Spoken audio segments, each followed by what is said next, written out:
Relay FM, this is Connected, episode 176. Today's show is brought to you by Sanebox, Anchor, and Ting. From Overcast London, my name is Myke Hurley from, I'm assuming, probably sunny Italy, Rome. We have Federico Vitici. Ciao, Federico. Ciao, Mike. It's not sunny, but it's Italy, so partially right. Hi. It's got to be at least warmish, right? Surely, every day. It's not too bad. And the only reason I'm doing this is so I can announce from icy, snowy, frozen Memphis, Tennessee, Mr. Stephen Hackett. It's a real scene over here. It's like I got 4 inches of snow in my yard, and I don't know what to do with it, so I'm just going to sit there. I heard that your kids are never going back to school ever again. Yeah, they're on day 5 of a long weekend. It's not great. They need to go back to school. I don't know. For them, this is pretty good. Oh, they're having a ball. My to-do list is very unhappy, but that's fine. Yeah. It's fine. We have follow-up, and we have some topics, and we have some ads. It's a pretty normal week on Connected. I mean, that's, I guess, what I'm getting at. It's exciting stuff. Yeah, okay. So we're gonna start with follow-up, and then we'll do those other things. First point of follow-up this week is several people pointed out that the domain myke.zone is for sale, but I don't remember the joke. Like, what is this? I don't know. What happened? Don't remember. What is a Myke zone? Maybe, it's like I don't know. It's like a SNL zone, but for Myke? me, yeah, it's my own zone. You're in my zone. So anyways. You're all going to be in my zone this year. It's still for sale. I mean, should we buy it? If people told us, it seems like an important event that we shouldn't forget. Let's see. The thing is, now, at least one of us has to buy it because we're talking about it. So it has to be purchased at this point. $30. Otherwise, somebody else is going to go, $30? Myke.club is only $5. I want to join the Myke club. Myke.website, $25. Very exclusive club. I have to buy all of these. We need to stop talking about this. Myke.mom. We should create a database of all the jokes and stupid things we say so that we can keep track of them. Yeah. I feel like that's a Kyle job. The real takeaway here is that we're old and don't remember why this is funny. But like I had like 4 emails about it. 50-year-old Myke.webcam is $709. I wanna watch the Myke webcam. And I'm pretty confident nobody else is going to buy that one. I did just have to drop $60 in domain purchases. So you really did it? Yeah, well, because we mentioned 3 very specific ones, and if I don't buy them, somebody else is going to buy them. And they've been mentioned on the show. If you buy Myke.webcam, please let me know, and we will feature you on the show.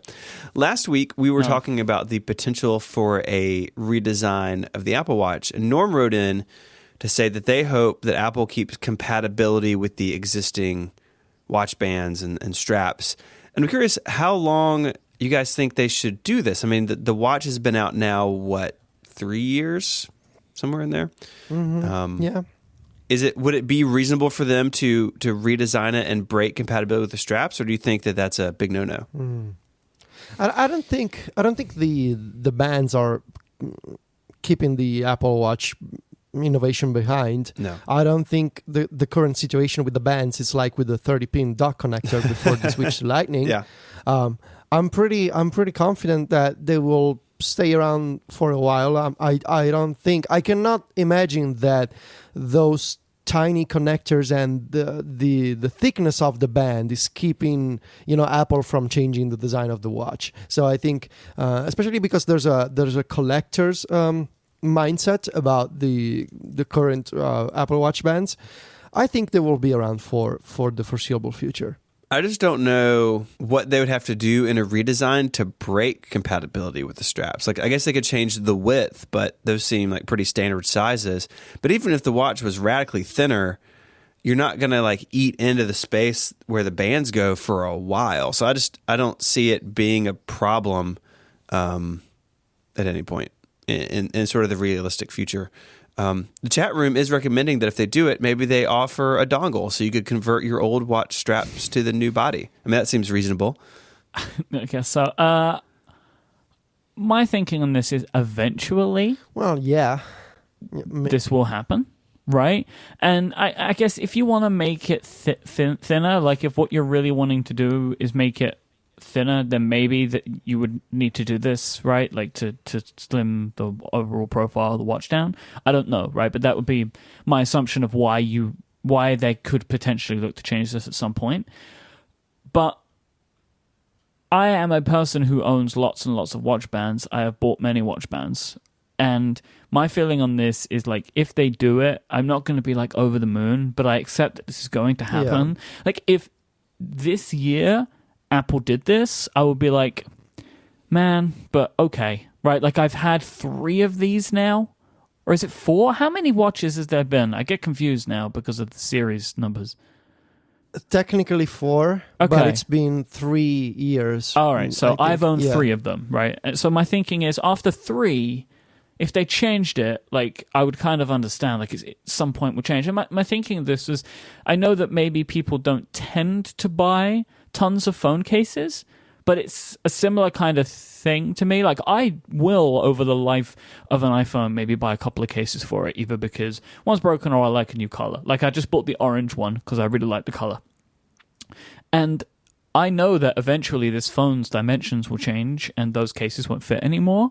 And I guess the bands are a similar thing. At least that's kind of the way that I'm trying to position it in my brain. Two thoughts. The first one is that we're going to get feedback from people who say, well, if you buy the stainless steel band, that's not really comparable to the sport band for the Apple Watch, because the cost, you're spending hundreds of dollars or euros on that band, which I understand. Yeah, but you can also choose to spend hundreds of dollars on an iPhone case if you want to, right? Like, the choice is yours. True. If you want to get a diamond encrusted iPhone case, totally. But what I can see happening first is some new Apple Watch bands that are not compatible with old watches. That I can see happening first, rather than Apple changing the design of the Apple Watch band altogether.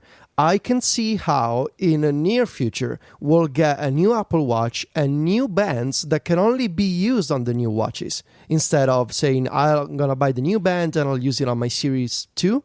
How would that happen, though? Because, like, if the Connect is the same, then, okay. We're just imagining here. Like an extra pin, or because I can see Apple moving, for example, into the direction of smart bands that have some technology inside of them. Maybe. Yeah, that makes more sense. Yeah, like that's a way in which I could imagine that they offer a band that doesn't work with other devices, like it because it doesn't have any smarts in it or whatever. But yeah. But there we go. I think it was a good thing to talk about, right? Because this is a thing that hasn't happened. I think we were all a little bit surprised when the second watch, like, it all worked okay, and then it continued. So is this going to be how it always is? I kind of doubt it, but it's kind of about when and how they do make that change. There was something that I wanted to mention, because I was kind of just poking around on Apple's website today as I was thinking about some stuff for the show, and I stumbled across the AirPower mat, right? Now, I don't recall, Stephen, you may have a better memory for this, if Apple ever gave any kind of time frame for AirPower when it was introduced. They said at the time, all they said was next year, which would be 2018. Okay. Cool. So that's what the website says right now. So, like, they stuck to that. I'm kind of just wondering, like, when? Like, when are we going to see this product? Like, I would assume soon. How soon is 2018? That's your question. I don't know. I was under the impression that there was going to be some kind of, not necessarily Apple event, but like an Apple release week of some kind, where sometime in March, for example, we got a bunch of press releases from Apple with new announcements.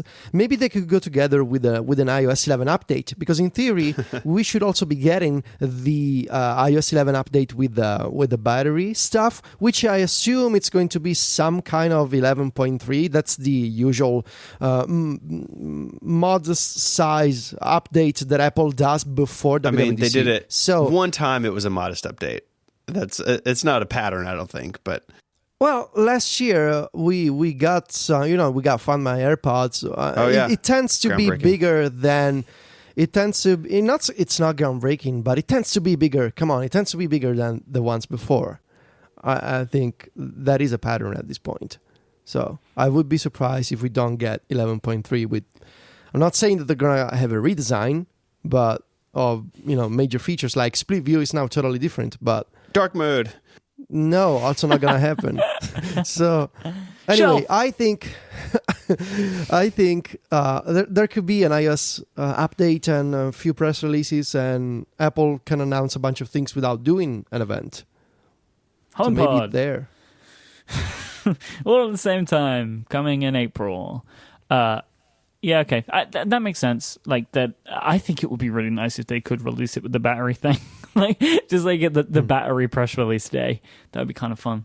I'm still not interested in AirPower. I know that you are, Federico, because I know that you're all in on that sweet wireless charging lifestyle. Stephen, are you wireless charging? Right now, my phone is on the Mophie. Are you as a person? Yeah. Wireless are you sitting on a chi chair right now? I am. It's tingly. Yeah, I've got the Mophie charger. I've got one on my desk and one on my nightstand. And yeah, I'm a big fan. Like the only time I plug my phone into anything is if I want to charge it in my car, and then I feel like it's 1830. It's really nice. I'm a fan, but I understand why you wouldn't be, because plugging something in is obviously super simple. You already have a bunch of chargers. You got to buy something to do wireless charging. It's not as fast. If you have a fast charger, you have to have it lined up right. There's lots of cons to wireless charging, but I generally am liking it. I think there's something wrong with me. Like I just definitely. But plenty of things, but not this one. Not this. Because I just feel like so many people that I know are just like, oh, yeah, I love this wireless charger. Maybe the problem is that I was a person who genuinely really, really liked their already existing docks. Yeah. That, like, honestly, I don't like the idea of just placing my phone loose onto some pad. Like, that's just not what I want to do. So maybe that's my problem. We have some scheduling, some very exciting scheduling information to give to the connected listener, Stephen. Yes, we do. So right now we're recording this on Tuesday mornings. Starting next week, we'll be streaming on Wednesdays at 1 p.m. Eastern, and the show will be up shortly thereafter on Wednesday afternoons.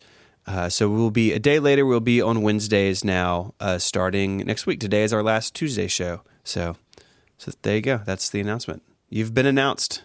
I would just like to apologize to people. I know that this stuff can be difficult, because I know like a lot of people plan commutes and stuff to like the shows that they're going to listen to on those days. So I know it's disruptive to make a change like this. But sometimes these things have to happen. So you will now hear us, I guess, on Wednesday commutes or Thursday commutes, depending on your time zone. Would be my assumption, as opposed to your Tuesday or Wednesday. We love you very much, and we appreciate your understanding. Is that all good? Yeah. Did I give the official? It sounds. I feel better. Okay, great. Yeah. Well, that's good then. Today's show is brought to you by SaneBox. Look, I bet if you're listening to this, there is something that you don't like about email. It could be your client, it could be your service, it could be that, frankly, you just get too much of it. That's why you need to try SaneBox. Because wouldn't it be lovely if you could just delete everything? It's not really practical to do that, but it would be really nice. So, because, if you just went Control-A and Archive, you're going to be deleting some important stuff that you actually do have to deal with.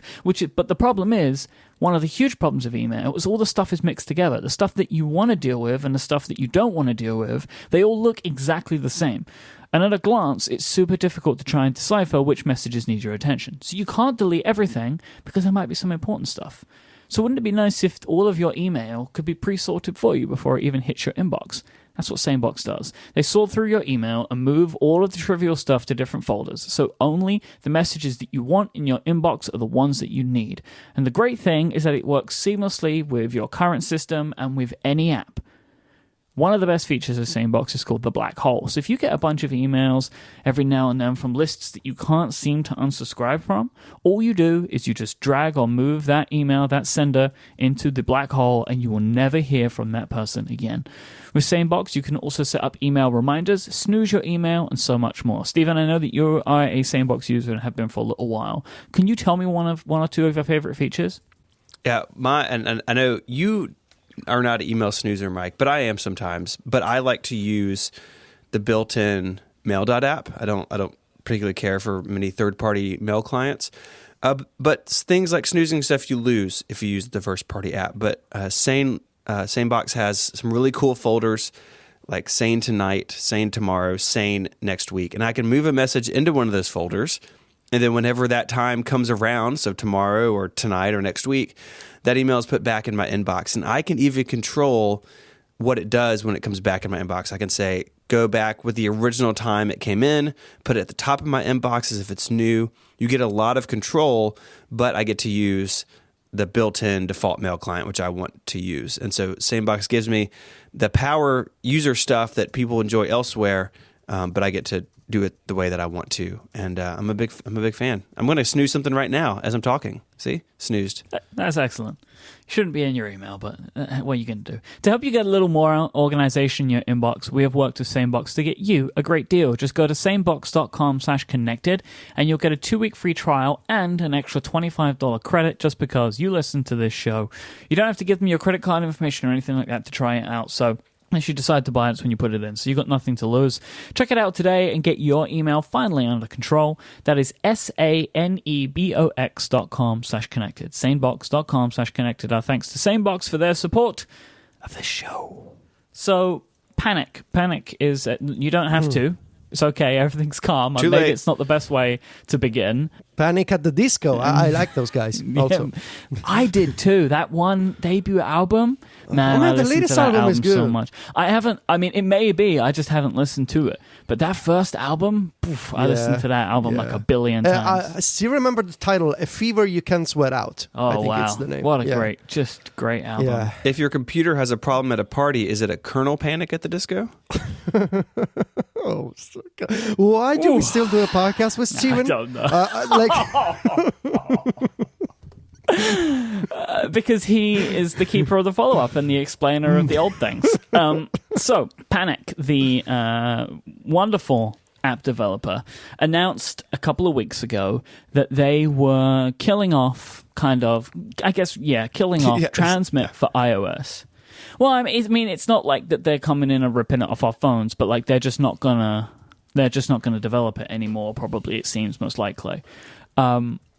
Stephen, can you give us a summary? Like, what is happening here? So Transmit, of course, is an FTP client. It's been around on the Mac since the beginning of time, and that Transmit or Panic had an iOS version of Transmit, and basically they're doing a couple of things. They're suspending the sale of Transmit. That may have actually already happened. I haven't looked. Coda and Prompt for iOS, 2 other apps they're doing, are still going.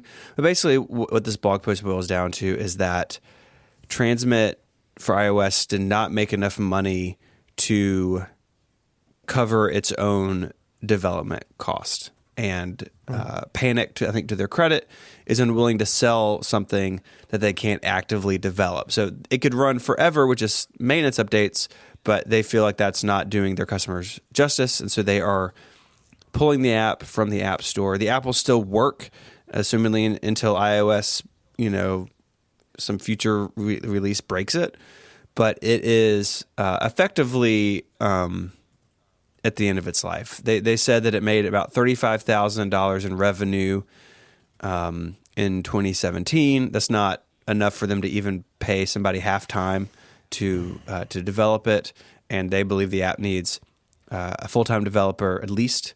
Because Transmit 5 on the Mac got a bunch of new stuff, and that has not made it down to the iOS version. They seem unwilling, I think is the word I want to use, to entertain other business models. So they talk about what would Transmit 2 for iOS look like a paid update. They don't think that's the answer. They don't seem to think that, a Subscriptions? subscription is the answer, even though I think we're going to talk about that. And they said sort of the last thing here is that the Files app does a lot of file management stuff, and that Transmit had a lot of overlap with that, which I actually don't really agree with, because the Files app doesn't have like SFTP connections, and that's what Transmit's bread and butter is. So That's what it's for. Yeah. So like, I mean, I get the point. I get what they're trying to say, but the one feature that people used it for is the one feature that the Files app doesn't have. Right. Right. Which is FTP stuff. And so it's going away. And in typical Panic fashion, they've done a really good job of outlining their case. And very openly as well. Yeah. I really respect Panic. Like, this is a sidebar. I really respect Panic. They've been in Apple software for a long time, and they are just very straightforward with their users in a way that a lot of developers don't have the luxury to be. And I really respect those guys. They did have one last update that made it support the iPhone 10, which is nice. And they're going to keep the syncing, so you can sync your favorites from the Mac to iOS. That is all going to continue to run. And so even though the app is gone, if you add an FTP connection to the Mac app, it'll sync over to your iPad. So they are keeping support. They are offering customers who purchase in the last 60 days. All they've said is they're offering them support. They say Apple doesn't give them the ability to provide a refund, but it seems like they want to help those customers out. So yeah, I think that's the news, that this app that clearly not a lot of people, but some people rely on is going away, and that's the story. So one question that can't be avoided here is, what does this say about the iOS ecosystem? Like, does this mean, Federico Viticci, that professional applications have no home on iOS? No, I disagree with that. I think it's been a struggle, and I think what we're seeing now, and I think we will continue to see this unfortunate trend, is some of these apps, like Transmit, apps that tried to bring Pro features to iOS and to the iPad before Apple even believed in Pro software on iOS and the iPad Pro. These apps seems to me like they are struggling to adapt to the times, and of course they're not generating enough revenue to justify continued development. And I think Transmit will not be the first to be abandoned. I think we will continue to see this kind of news, unfortunately, over the past the couple of weeks and months. And there's something to be said about the fact that Panic, I love them. Like, it's a company that I highly admire and respect. But when it comes to Transmit, the app itself on iOS, it leaves a lot to be desired, especially when it comes to comparing Transmit on iOS to Transmit on the Mac. The features are different. There's several missing, for example, the connections that you can set up on the Mac. You cannot use those on iOS. Services that you can configure on the Mac, they're not supported on iOS. And the most annoying limitation, I think, is the lack of support for iOS 11 features. There's no drag and drop between multiple apps, which would have been ideal for Transmit, so you can upload documents and files by dragging them from any other iPad app. And also, there's no files integration. And the argument that Files replaces Transmit is kind of, I don't really believe that argument, because as Steven mentioned, you don't have any FTP features in Files. You don't even have basic zip support in Files. So it's not really a replacement for Transmit. That said, and there's also to consider, I would mention the overlap with Coda. I'm taking a look at, ideally tomorrow on Wednesday, I have my next iPad Diaries column about Transmit and FTP clients on iOS, and there's a lot of overlap with Coda, which is the other app by Panic. It basically does everything that Transmit can, with the exception of a couple of details. And of course, Coda does more, and I think I say in the article that Coda feels like Transmit Deluxe, because in addition to file management, it also does code editing.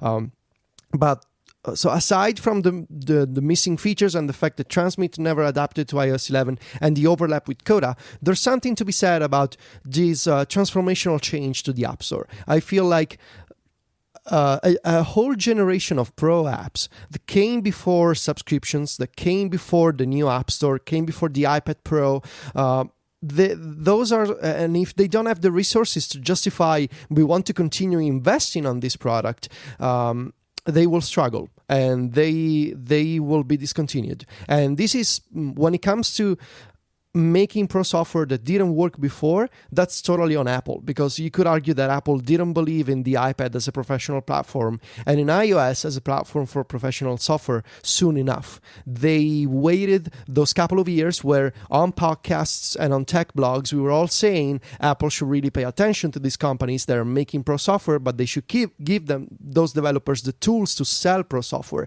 This is the consequence. 2 years later, we're seeing these companies and these developers, from indie developers and from smaller companies like Panic, which is smaller by comparing to Adobe, but it's still a bigger company in the indie scene.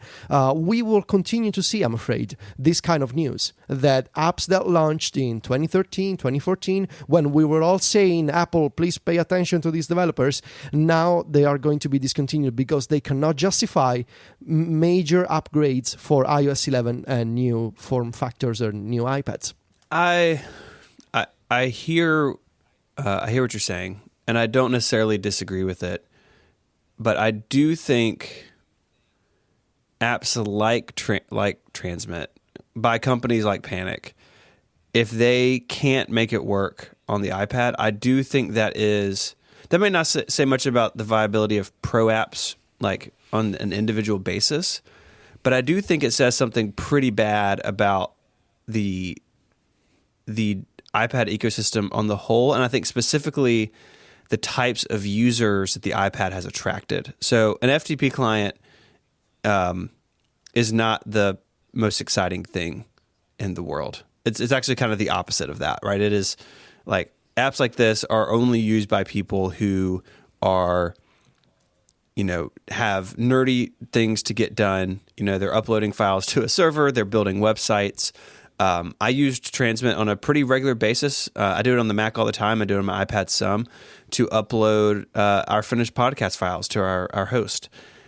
Those types of users are on the Mac, where Transmit has been for sale for a long time. And I'm not saying like Transmit's the only flag here, like it's the only thing to look at, but I do think there's a conversation to be had that those types of users aren't adopting the iPad as quickly as some people would like them to. And maybe Transmit would work 2 or 3 years from now if Apple spends the next 2 to 3 years really pushing the iPad forward. We're going to talk some more about that later on in the show. But I just can't help but think that if a nerdy app like Transmit can't make it, that does say something about the type of users that the iPad has been able to attract. And I don't think what it says is necessarily positive. I think the problem is, there is a problem in looking at this app in like a microcosm, because there are, I expect, a ton of different parts to this discussion that we are not privy to and could kind of taint this. One of these is the fact that Transmit for the Mac is $45, so it's like 4 to 5 times more expensive than the iOS version. Now, whatever you can say to that is whatever you say to that, right? Like, sure. Whether you say, like, oh, it's because of the race to the bottom, blah, blah, blah, blah, blah, blah, blah, blah, blah. But my point more is what Panic requires as a company for something to be successful is potentially different to what Jane Smith, the developer, requires to be successful. Sure. I don't right? think that's and I unfair. think that there are a bunch of problems in being like, this didn't work for Panic, so it can't work, or like this means that pro apps on iOS are dead, because like we are grading this completely based upon Panic's internal metrics for success. Well, but at the same time, what other metric is there? Like, I can't force my metric of success on another company. Well, the fact that there are 4 other apps that Federico has Yeah. mentioned that do these services that are updated on a regular basis. And they're all significantly not as nice as Transmit was. Like, yeah, but that's a priorities thing, though, right? Like, but the thing is like, nice in what way? Do you just mean in design, or do you mean in features? Yeah. both. Right. But the thing is like, maybe your FTP app doesn't need to be beautiful. I mean, maybe not, but if the iPad wants to attract these types of users who are already on the Mac, then this is damaging to that, because people who buy a $45 FTP client, like, look, you can go download free ones. Like, Finder can do some of this for you on the Mac. You can use whatever hosting service web interface, right? Like, you don't have to go out and spend $45 on Transmit. But Panic has made a business of it and very successful over the years. And yes, it's an expensive app, and it was expensive on iOS, and they clearly have a threshold that an indie developer may not have because they have a staff and a fancy office. We've all been there. But I guess what I'm saying, and I am fully aware that, like, the danger in this argument is making about this one app, and I hope I'm not falling into that because I don't want to. But I do think that if the iPad wants to attract these types of users, it needs these types of apps. And for a bunch of complicated reasons, Panic's pricing is definitely one of them. But you wrote off the race to the bottom. I don't think you can do that. And even on the iPad, this app... No, I wasn't writing it off. I was just saying that that's not something worth getting into because we've spoken about that a billion times. Like, there's no point talking about it. Yeah, but it is a factor. We'll just leave it at that. Yeah, I know it, but that's why it's not worth talking about. We can all agree upon the fact that is a problem, right? But it's not worth discussing. You can get this wrong on both sides, and I think we're trying to find that middle ground. Like, it is worrisome, but I agree with Federica. This isn't like the death blow to pro apps. But at the same time, like, I don't think this can just go by as like, oh, well, it didn't work for one company. Because I do think this points to, like, fundamental problems with Mac power users, not the podcast, but the people, like those types of users adopting something like the iPad as a full-time tool. Because those users who expect this sort of app and this sort of polish, if that's not there on the other platform, then the other platform doesn't look as nice to them. And that may be shallow or that may be silly, but I do think it's a real factor. And part of this is I'm just sad because I used it, and I know a lot of people who do, and it's a bummer that it's going to go away at some point.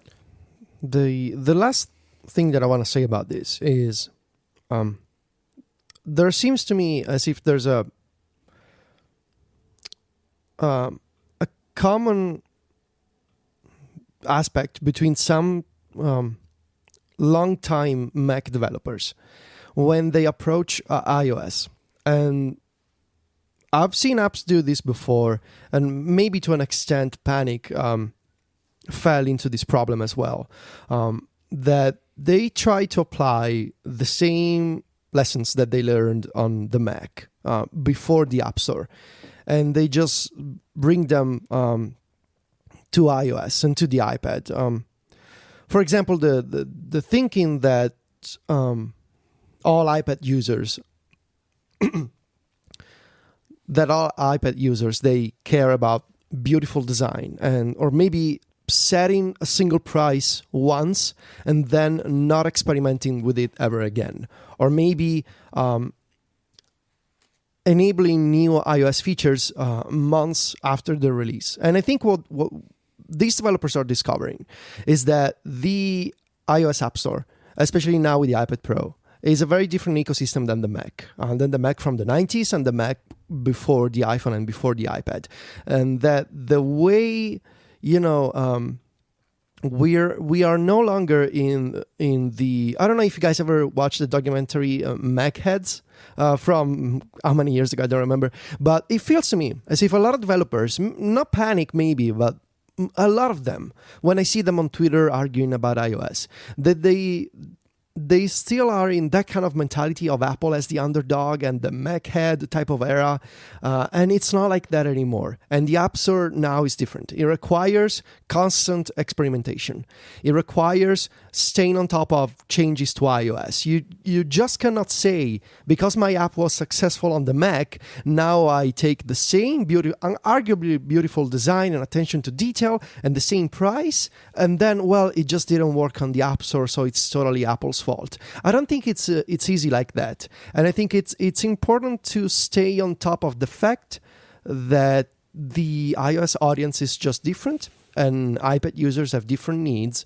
And the apps that I've been taking a look at recently as alternatives to Transmit, one of them has 3 different versions on the App Store, and one for business, one for standard users, one for education. And the app is File Browser. File Browser has been around for years. They've obviously built a successful business on top of this, and they are relentless in implementing new iOS features and listening to the user base. And, it's not the most beautiful app ever, but it's still around and it works with iOS 11. So I guess it's a matter of understanding the differences between iOS and the Mac as 2 platforms, even if they're made by the same company.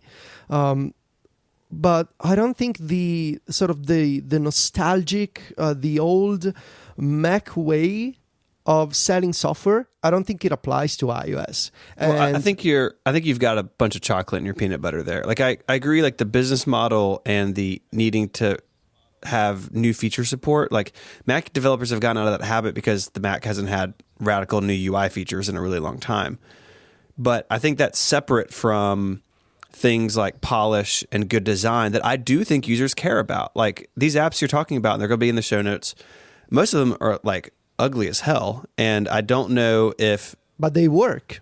They do work, and now they're your only option because Panic's out of the game. But I think people... But even before, even if Transmit was still around, but it didn't work with drag and drop and files. But people care about the design and polish, especially high-end Mac users that Apple wants to see them adopt the iPad. Like, you can't write it off completely.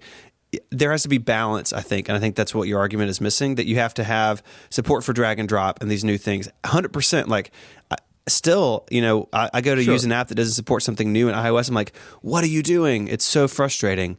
But on the other hand, a developer should be able to spend the time and the effort to make something look nice. And if they can't afford it, then their pricing model is wrong. All those things have to be in balance. Panic, I think, went too far in one direction, making it too much like a Mac app. But I think these other apps maybe go too far the other way, where they're just focused on utility and the UI leaves so much to be desired that, I mean, people will write apps off based on the screenshots in the App Store. And if an app is hideous looking, and sadly most of these are, then they're never going to be able to attract some of those users. Some of them will pick them up because they need a tool to finish, clearly. But some users are going to write them off because of the design. I don't know if that balance is really hard to strike. And clearly it's been a real struggle for lots of developers over the history of iOS, because you have all these factors and it's all compounded the fact that the iOS App Store is a pressure cooker. And I would like to see some good examples of apps in this space that strike that balance a little bit better. I would like to just state at this point that I think you're going too hard on the design of these applications. I think that they are just basic. I think hideous is the wrong word to describe them. They are just extremely basic. I don't think that they are hideous.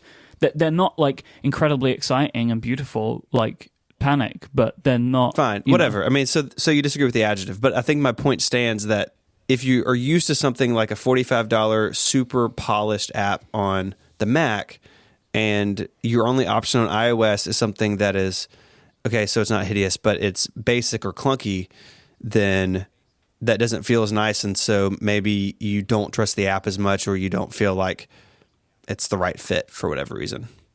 Well, that's a way to go about it, for sure. I disagree with that, honestly. I think, for all the reasons that I mentioned before, I think it's I don't think the design is really the problem here, but the problem, from my opinion, and now I don't work at Panic, I have no idea what the numbers are, but it feels to me as if that way of using software primarily, even if alternatives exist, primarily because of the design, is I don't think it necessarily applies to iOS these days.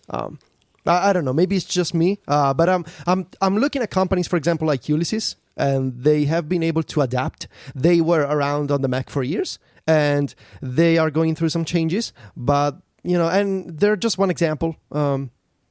I think the real problem here is the things that Apple did wrong years ago, for sure, but also a lack of experimentation, of playing around with different things. But yeah, we can't know for sure. So at some point, this whole discussion is, I don't know how useful it can be to just speculate on what Panic did or didn't do wrong. So yeah, I do. Before we move away from this, I do just want to point out a couple of things because Panic were up front with it.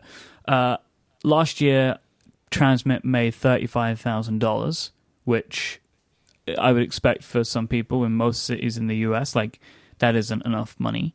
And I understand that. Of course, we don't know what it made in the years prior. We're expecting it probably made more because it lasted for the amount of time that it lasted for.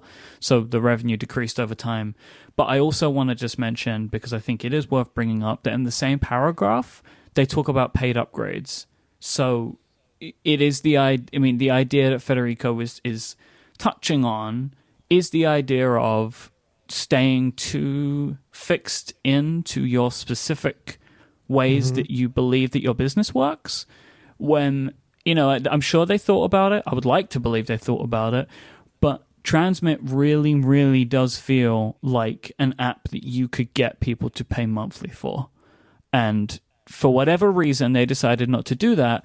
But there is a concern here that potentially they canned it because they were thinking about their tried and true way of doing business. Which is the exact same reason why Panic pulled a bunch of their applications from the Mac App Store, was because they couldn't do paid upgrades.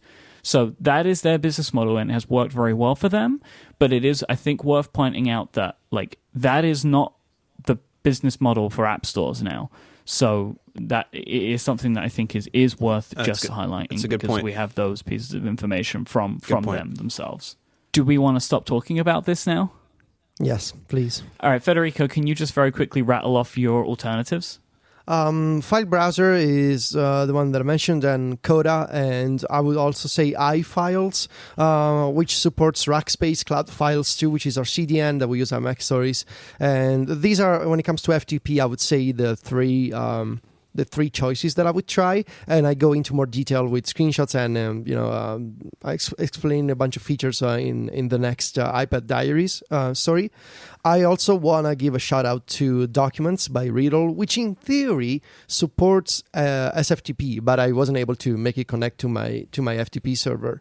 But it's also a basic file manager, which I could see the argument here that in the age of files, you probably don't need Documents, with the exception that Documents handles zip archives, which in 2018 files still doesn't. And also I want to mention DevonThink, which is on the other end of the file manager spectrum. It's an advanced file manager. You can do things like automations to save new files in different formats. It supports web archives, which are one of the features that Mac users should be familiar with, the ability to save a web page offline. It also supports multiple databases, syncing with an encrypted database via Dropbox. It's what I use to organize my research material, but it doesn't support FTP, for uploads and file transfers. So this is just a file manager.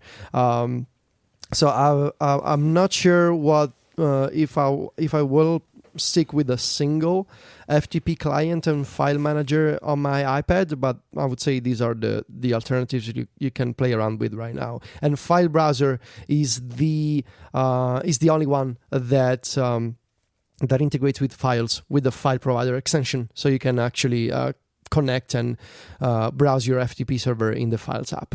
All right, let's take our first break. Then we're going to talk about something and then we're probably going to argue again. So, you got that to look forward to. Today's show is brought to you by Anchor, the fastest and easiest way for anyone to make a podcast. If you have something you want to say or a moment that you want to share, you can. You don't need a mobile recording rig. Just download the app from the App Store and you can record into Anchor like you're talking on the phone.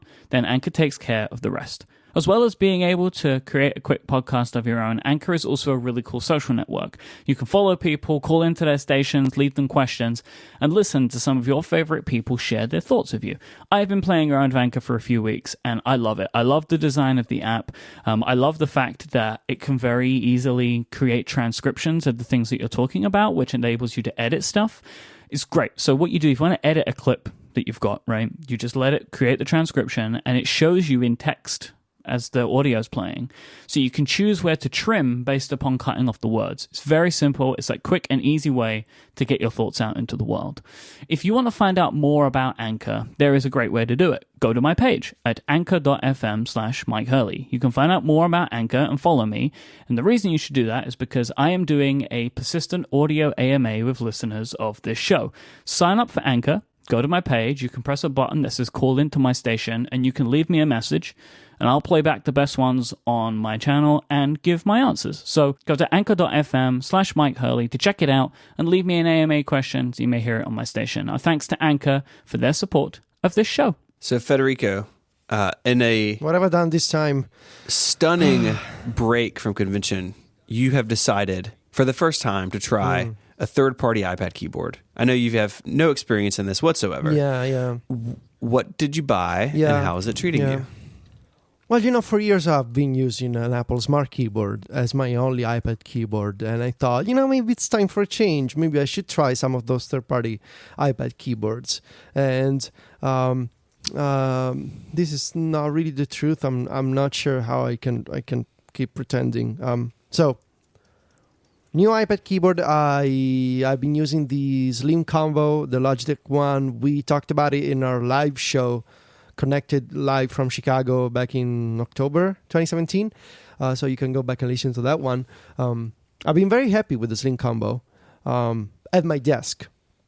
I haven't been happy with the Slim Combo when I needed to use the iPad in my car or on my lap or when I was on the couch or something. And the obvious solution, because I don't want to use the Smart Keyboard for a bunch of reasons that I also talked about in the past, such as the lack of backlit illumination or the non-adjustable viewing angle. And the only solution was, once again, the Bridge keyboard, the keyboard, the MacBook-like keyboard that, for example, Jason Snell uses. But Bridge keyboards are quite well known on Twitter and on other tech podcasts for their unreliability. It's not uncommon that you buy a Bridge keyboard and you need to return it because it's dropping keystrokes when you type. This happened to me twice in the past, and that's why I really did not want to try the Bridge lottery again. I didn't want to see if the third time was a charm, but spoiler alert, it totally worked. I realized as I was talking, so here's how it happened. I was talking to Steve Troughton-Smith on iMessage, and he had been tweeting about the fact that he was waiting for a Bridge keyboard, and I went on Amazon Italy. So Amazon Italy never had the Bridge keyboards before. I went on Amazon Italy just out of curiosity, and I saw that the Space Gray one for the 12.9 was in stock, and this was Sunday evening, and it had Monday morning delivery. And there were only a handful left in stock, and I thought, maybe I should try again. And worst case scenario, I'm just going to return it, because returning something on Amazon is not too bad. So I got one, and Steve was quite upset that mine was coming before his keyboard, because he's been tweeting for like a week about this Bridge keyboard, and mine just showed up like 12 hours later. And yeah, it worked. This time it appears that I have a functioning bridge keyboard Congratulations. that does not drop. This is actually, the chances are you have far better chances of winning, I think, a WWDC ticket than getting a working bridge keyboard. But yeah, it seems to be working. It reconnects to my iPad when you open the lid. It connects. It doesn't drop any keys, and it's just as beautiful as the keyboard I remember seeing Jason use with his iPad Pro. And so far, I'm happy with it. I can use the iPad on my lap. I can use it on a desk. I can use it in my car because it's like using a laptop, which is why people on Twitter yesterday were really upset. So I want to give you a breaking piece of news. I went to Amazon to see if it's available here because I'm thinking I might be willing to try it again. Now I don't have to ship it to the US if it's broken, which was the problem that I had with the last two that I tried. But the Amazon Echo Spot is now available in the UK. I just wanted to tell you that information. Okay, I'm tempted. I've been enjoying mine. I have the Spot on. Yeah? Yeah. Jeff Bezos calls to tuck you in at night. All right, I'm tempted. Yeah, you can drop in on me if you want to. Okay, we're going to real diversion here. I was thinking about this. Like, I watched a review on The Verge about the Echo Spot recently, and they're like, oh, if you don't mind having a camera in your bedroom. And I'm like, oh, I don't want a camera in my bedroom. And then I thought, oh, all of our phones have cameras in them, whatever. And then kind of moved on from that feeling for a little bit. Right? Like, because it hits you, because you're like, oh man, I don't want a camera in the bedroom. Imagine if we had cameras in our bedroom. And then you remember... I know that, like, we have 4 cameras in our bedrooms because each of our phones have 2 of them, right? So, like, or whatever. 6. So you got 2 cameras on the back of your phone. Oh, no! Multi-pad lifestyle. Okay, so yeah, we've got some big problems. And iPads as well. But anyway, maybe I'll give it a go. Maybe I'm going to build up an Amazon order right now, including an Echo Spot and a bridge keyboard. But, like, we can think about that later. And the reason is because I had one and I loved the form factor. What I didn't love is the fact that the keys didn't work. But the form factor is fantastic. The reason being because it's a laptop. And laptops, spoiler alert, is a great form factor. So the people say, oh, you just got a laptop. Yes. Why don't you get a MacBook? That is the argument that people make. And I feel like I can't believe I still feel that this argument needs to be made. Yeah. And like, Federico, will you say it with me? I have it in the document here. Will you say it with me? It's all about the OS, right? Yeah. Like, that's what it's about. Like, it's okay to prefer iOS over the Mac. I think it's fine. I just don't understand why some people, and this is what I've been trying to engage with these people on Twitter, like asking, why do you send me this reply? Why do you think it was necessary to tell? I've been trying, because I feel like if you try to diffuse the situation with these people, maybe it helps. Because, for example, let's say someone on Twitter tweets at me, Congratulations, you just invented the laptop. And I can feel the sarcasm. I can feel the tone, right? And so I reply to these people, why do you do this? Why do you feel, what's this tweet necessary? What's the purpose of your tweet? What are you hoping to change with this tweet? That's what I've been trying to understand. Like, it's an iPad. It runs iOS. And it's got a keyboard attachment that makes it look like a laptop. It makes it like a laptop, but it's not a computer that runs a macOS. Now, what is your problem if I'm using an iPad with a keyboard? That's what I don't understand. I felt that we were past this point. Some people just prefer MacBooks, which is fine, and some people prefer iPads, which is also fine.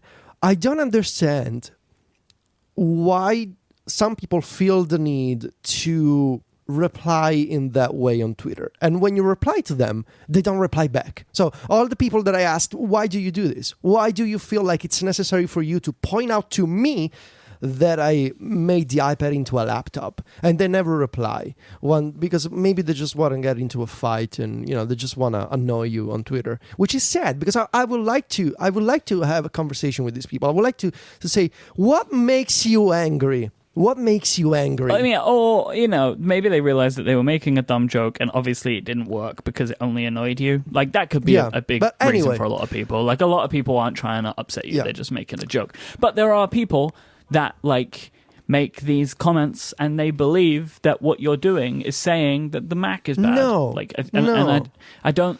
It doesn't. The thing is, it doesn't have to be one or the other, right? Like, there again. Maybe I'll just throw out some reasons again why me and Federico would quite like to attach keyboards to our iPads that make them look like MacBooks. The reason is because we both prefer iOS.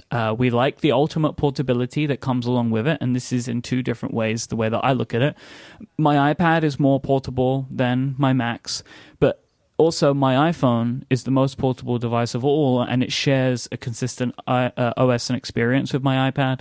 Right, like they're very similar. They use the same applications, except if you need Control Center, there's that. So deal with that, Myke. Deal with it. It's still the same Control Center. How do you get to Control Center on the Mac? Please give me that information. I would like it. They should have Control Center for the Mac, actually. Right, but this is my point, right? Like, I'm not saying they're the same swipes and taps. I'm just mocking Control Center. You're just touchy. I know you are. Mm-hmm. Yes, I am. They have built-in cellular connections. iPads do, which is really lovely. There are many, many, many reasons.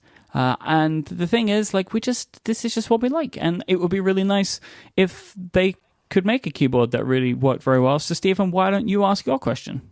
What if Apple made an iOS-powered laptop? Jason Snell has been writing a bunch about this. I think it's a really interesting idea. Would you be interested in, say a 12-inch MacBook or a 13-inch MacBook form factor, but it ran iOS instead of macOS?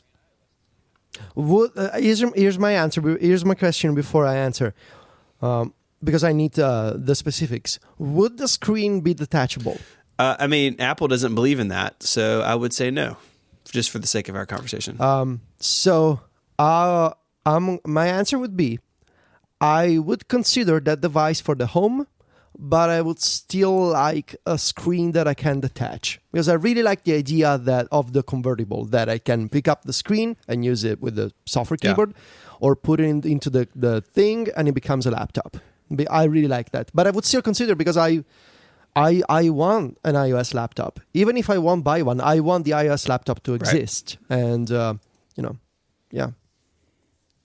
I would 100% buy it and replace my 12.9 with it, and keep using my 10.5 wherever I go in the world.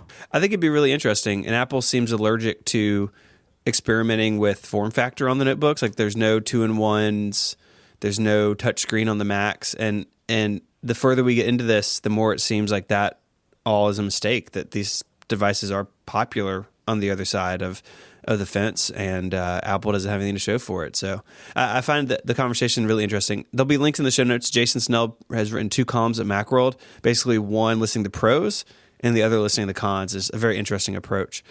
But I agree with you all that this would be like, it'd be great if this existed. I think it would do a lot for the platform. But the trade-off is that portability, right? Like, the Bridge keyboard and these other keyboards are attractive because you can separate them, and you still just have a tablet, right? So you can still use it in bed or in the car and anywhere else. Whereas a notebook, at least the way Apple makes notebooks, those two things are joined permanently. So it seems like that's the distinction. Federico, what is not so great about the Bridge compared to some of the other products that you've tried? It doesn't have an Italian layout, so I'm stuck with the stupid return key from the American layout. That is a stupid return key. It's not the L-shaped one that we have in Italy. And here. Oh, we have it too. Nice. Well, I mean, of course, Europe once little, again, teaching the rest of the world. And oh man, so much. I mean, if we hadn't encouraged enough email, after last week with the comments about the no, we don't talk about that again. We don't talk about it. I feel like I can. You can take on the world. I can survive anything at this point, except a house fire. No, why would you say that? Oh God, no. I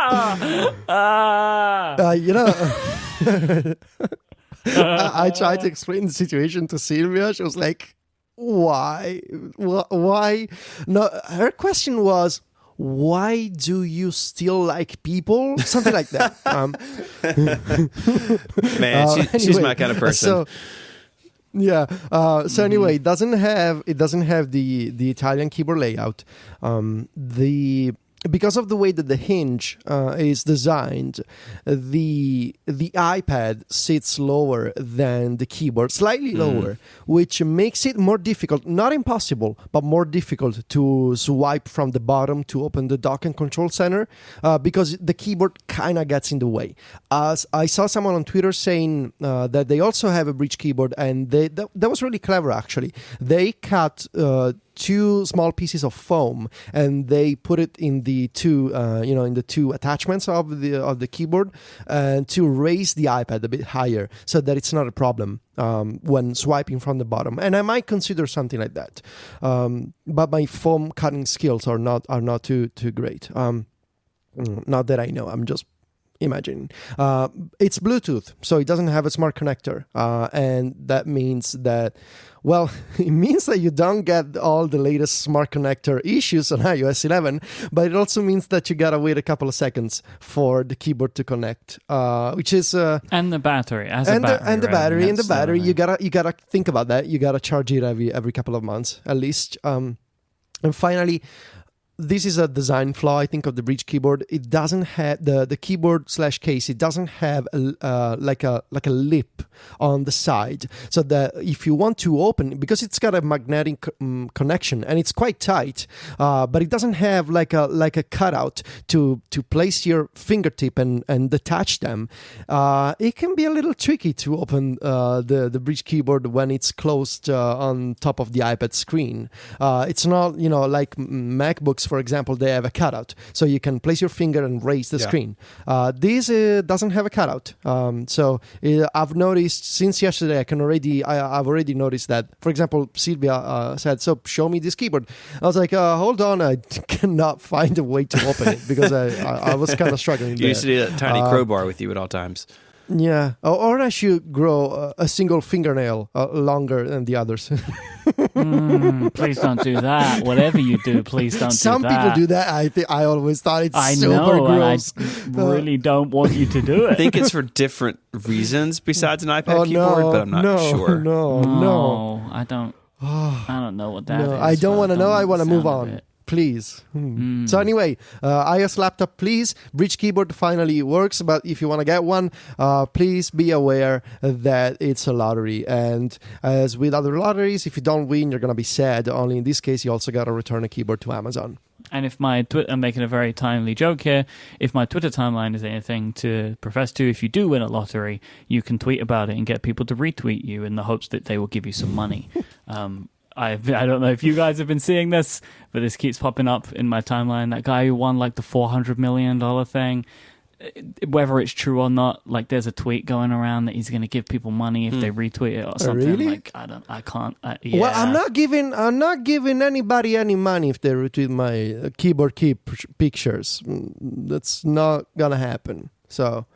You will give them hell, though, if they argue with you. No, I'm just trying to reason with them. I'm just trying to reason with them. I have a human conversation. That's what I want to do. Today's show is brought to you by Ting. Ting is a mobile phone service that wants to help save you money. Ting believes that you should only pay for what you use, and with prices like $10 per gigabyte of data, the average Ting customer pays just $23 a month per phone.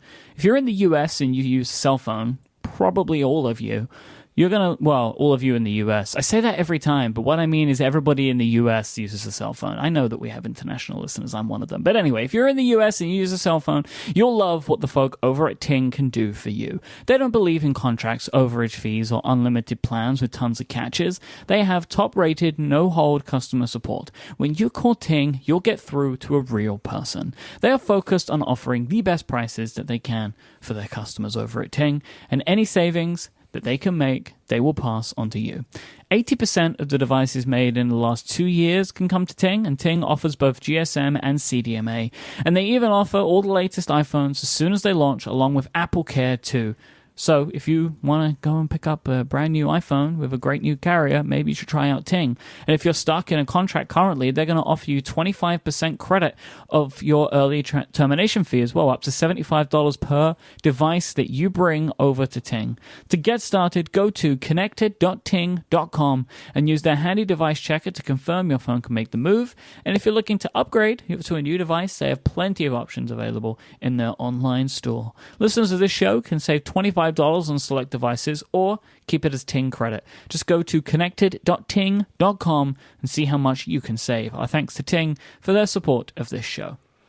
Gentlemen, I would like to pose a hypothetical to you, which I think ties a thread through some of the conversations that we've been having today, and also maybe highlights the fact that we haven't really seen anything in the way of rumors of iPad like hardware leaks or anything like that. I was about to say, yes, a duck-sized Myke would win against a horse-sized Steven.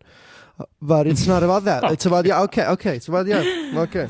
It's not about that. It's not about that. All right, here's my hypothetical situation. So now that Apple is getting themselves such good press and customer satisfaction from professionals in rededicating themselves to making pro Mac hardware, will they therefore take their foot off the pedal for pro iPad hardware, considering that the pro iPad market is less represented in the technology press? So another question to this, can there be pro Macs and pro iPads at the same time? Okay. So there's a few things to unpack here. The first one, I think I'm mildly concerned about the lack of any tangible rumors about the specifics of new iPads this year.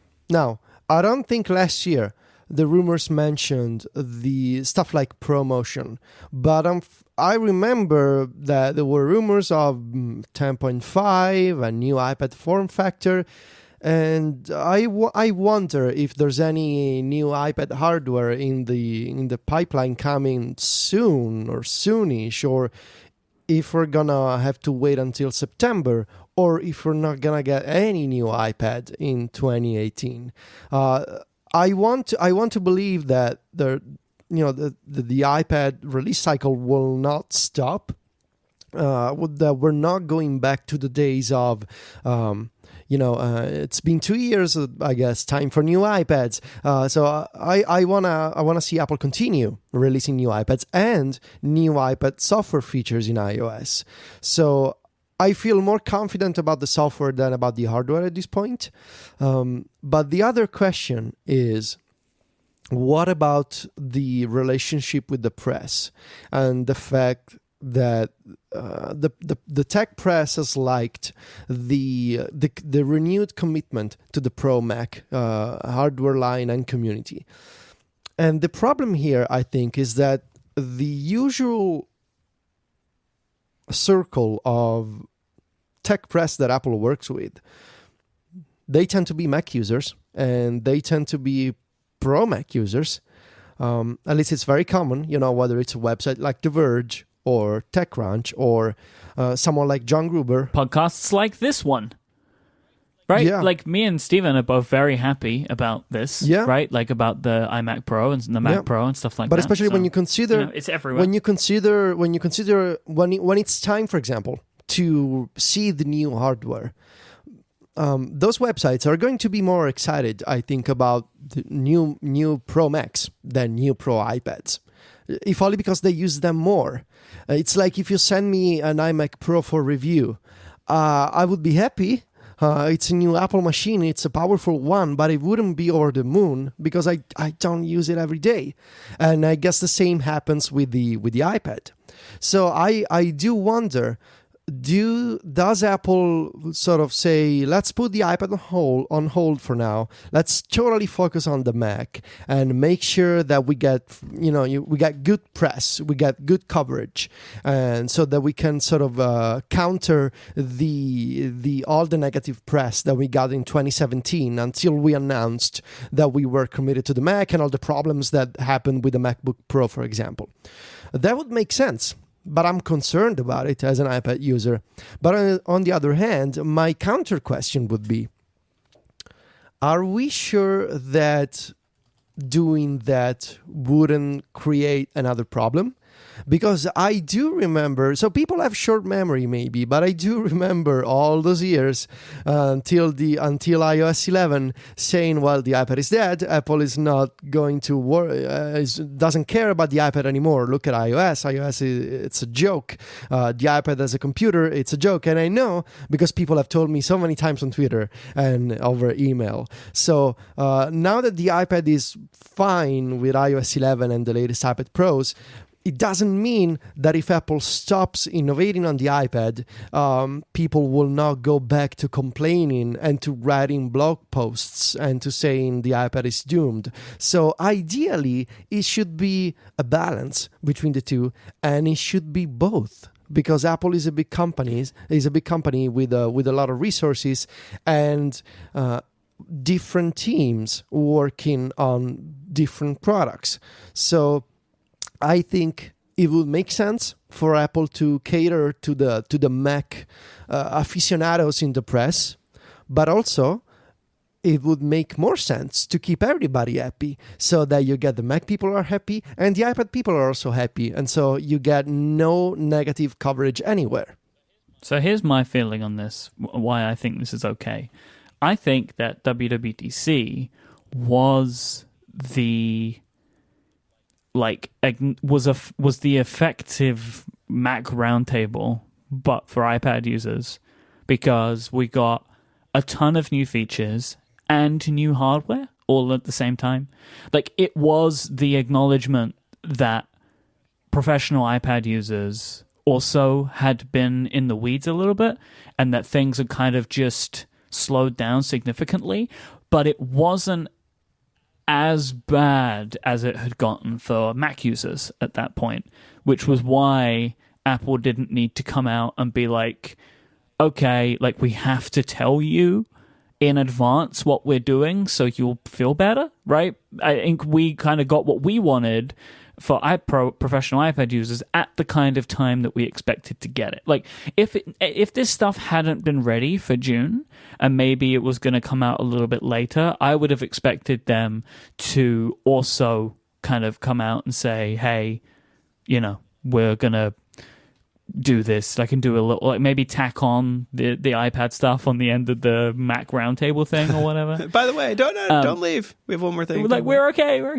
And I think the reason that there could be concern and why this hypothetical is occurring right now is because all of the attention right now is on Pro Mac hardware, because that's what's happening today, and there just isn't anything yet. And that maybe if this year continues to go by and we don't get anything on the iPad, then it will be cause for concern.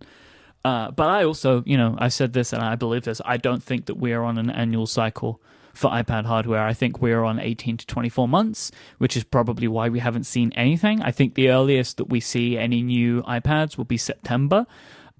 But really, WWDC is the story, right? Like, if there are continued improvements, not the scale of 11, because again, as I said last week, I don't think that's necessary. But if they have, continued improvements in 12 for the iPad, then that will be great.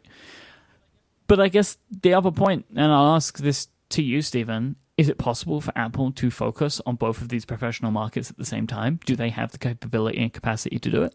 They should. Apple's enormous with lots of resources. I think when thinking about this topic in preparation, I was reminded of that article that came out a couple of years ago, and we'll try to dig up the link, about Apple's executive structure and how there's not, like, each product is not, it's not held like ownership by a single person at the very top, right? You have software and hardware and marketing, but there's not, an executive vice president of iPad, executive vice president of iPhone. Those people are further down in the chain, but at the very top, it's a very small number of people. And that article, one of the things raised in the conversation about it in the weeks after it was, does Apple have a a choke point at the top? Is there a bottleneck at the top that they can, that core group of 5 or 6 people can only focus on so many things at once because they're just 5 or 6 of them, and they sort of take turns, right? Hey, we're going to focus on the Mac for 2017 and the beginning of 2018, and then we're going to deal with iPads later on. And you see this cycle. If you look over time, and if you sort of blur the edges in this current like 2016, 2017 thing, which I think is very clearly now, I think Apple Park derailed the company in a way they did not anticipate and did not prepare for. I still think we're kind of getting back on track after getting that campus done. But if you look back, this is kind of how it's been for a long time. There's a TikTok to these things where some things have the attention of Apple, and then the spotlight focuses somewhere else, and they circle back to that other thing. The only thing that it supersedes all of that is the iPhone, of course, right? It has an annual cycle. No matter what, there will be a new iPhone every September, come what may. It will happen. I think Apple should and can, and like they should have a Mac and an iPad Pro story that are in parallel. Like Apple should be able to chew gum and walk at the same time. And for whatever reason, they can't. And my suspicion is that doesn't have much to do with hardware, that it is much more about software, that macOS and iOS are developed in tandem with each other, but because iOS has to be ready for the new iPhone, I don't know, there's something in there that just makes me feel like they struggle to focus equally throughout the year, and that software is the bigger sufferer there. But I don't know. Like I wish they could. I wish that every WWDC like it could be like last year and everyone's happy all the time. But Apple doesn't seem to be able to do that for whatever reason. And maybe it has to do with the press cycle. Maybe it has to do with the small executive team. But I think that they should be able to move these things in parallel without any issue. But it's not the case. Yeah. So it is worth mentioning, because I like to talk about this wherever I can, Apple still does sell more iPads than they do Macs. And I mean, I'm just going to throw something out there. I reckon that Apple probably sell more iPad Pros than they will iMac Pros. Mm-hmm. Oh, yeah. But does that seem wild? No. Right? That feels extremely possible, just based purely upon how much they cost, right? More than anything else. I mean, revenue is a different thing, but, you're thinking about how many customers you want to have and then how much money you can make from the customers over the lifetime, et cetera, et cetera. And I would think that with the current trajectory of the iPad, which is positive, where it hasn't been for years, it will be a terrible time for them to take their foot off the gas. And it really does seem like Tim Cook is a believer of the iPad. So my overall takeaway from this is I would be incredibly surprised if Apple decided to, because a few... I don't know if niche should be the word, but because a bunch of technology publications were happy about this, that they would change their entire business. Yeah. Because I don't think that is a great idea. And of course, this is only a hypothetical that we have posed, right? So I'm arguing against my own question. But that was my question in the first place. But I would be surprised to see them be like, oh, so people love those Mac Pros? Well, let's just make those. That's all we need to do. I would be super surprised to see that occur. Especially at a time where the iPad is starting to show positive signs that it hasn't in many, many years. And 18 months is fine for that. I agree with you. I totally think that is fine. Yearly software updates and 18-month hardware updates, that works perfectly fine for me. I don't need more than that. I mean, I know... I don't need an iPad every year. Yeah, I mean, I really don't think that anybody should be worried that it's January 16th and we haven't heard iPad rumors. If you're expecting a new iPad Pro in March, you've lost your mind. That's just not the way this works. Mm-hmm. Because that's less than a year since the last one. Right? It's 9 months. They did that in the early days, but that's not how it is anymore. That's totally fine, because the iPad hardware, yes, we'd all like to see new things. And I think we all have desires for certain features, but it's great. It's not like the iPad Pro is hurting from a hardware perspective right now. And so, yeah, if it's September and we don't see anything, it's the end of the year, we don't see anything, and they don't make it until next March, that's, 20 months or so. That's probably on the longer end of things, but I think at this point it's fine. I think what we all need to be looking for is those trends of wherever the iPad Pro lands, if it's 18 months or so, then does Apple stick to that? And does when every 18 months comes around, is the update meaningful in a way that matters to its customers? When Apple does annual iOS updates, does the iPad see something every year, which I think all three of us want, and I think we all believe that it needs? Or is the pattern going to be the way it's been so far, and basically every 2 years you get new Pro iPad features? And if that's the case, then I think we can argue that they need to speed that up. So I think at this point moving forward, if Apple Park is behind them and they're moving in and all that stuff, they're done building it and designing it for the most part, what do the new patterns become for Mac and iOS hardware? And does Apple stick to those, and do the patterns make sense, and do they meet the needs of the users who make their livings on these things? And if so, that's great. And if not, then we have plenty more to talk about in future episodes. If you'd like to find our show notes for this week's episode, go to relay.fm/connected/176. I want to once more thank our sponsors, SaneBox, Anchor, and Ting, for their support of this week's episode. Go to 512pixels.net to find Stephen's work online, and you can go to MacStoriesNet, that's what it's called, MacStories.net to find Federico's work.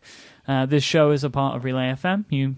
If you only listen to this show and listen to a couple of Relay FM shows, go to relay.fm/shows and pick something else. I know we're going to have something else there that you're going to enjoy. As always, thank you so much for listening, and we'll be back at our new time next week. Until then, say goodbye, guys. Arrivederci. Adios.